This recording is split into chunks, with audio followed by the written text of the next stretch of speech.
Was du vorher gesagt hast, ist schon Skiwerfer, ist schon Also ich ein finde, Favorite. Nein. Ich finde den Song richtig geil, aber Production ist scheiße.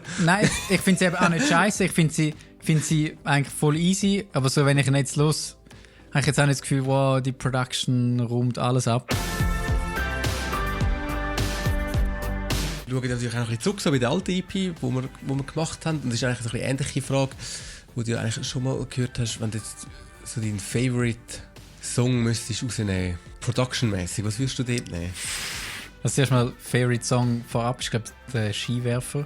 Ich finde, der ist hure underrated. Das ist auch so ein geiler Vibe, den er rüberbringt.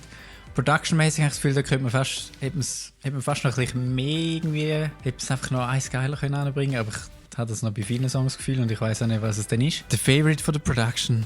Also eigentlich, ich bin fast am ehesten noch so ein bisschen stolz auf den Kreis Amen, weil wir dort mal das Ende gefunden haben und das Ende dann richtig geil rausgekommen ist, so mit dem Chor und so, das ist schon noch geil gewesen. Der SOS wäre glaube ich schon auch noch ein, wo ich sage, das ist Production schon. Das ist so eine Production, wo ich irgendwie, wenn du am Schluss irgendwie eine Session für den Mix vorbereitet ist, dann gehst du irgendwie durch und dann merkst du irgendwie, boah, es hat irgendwie hure geile Elemente drin, ob es jetzt so die grossen Trommeln sind alles oder irgendwie nur schon Bassline oder irgendwie halt so viele kleine Sachen, die dann an dem haben dann nicht Freude, wenn sie macht bi bi bi bi bi und du bist so, das ist wieder ein Hook mehr. Ja.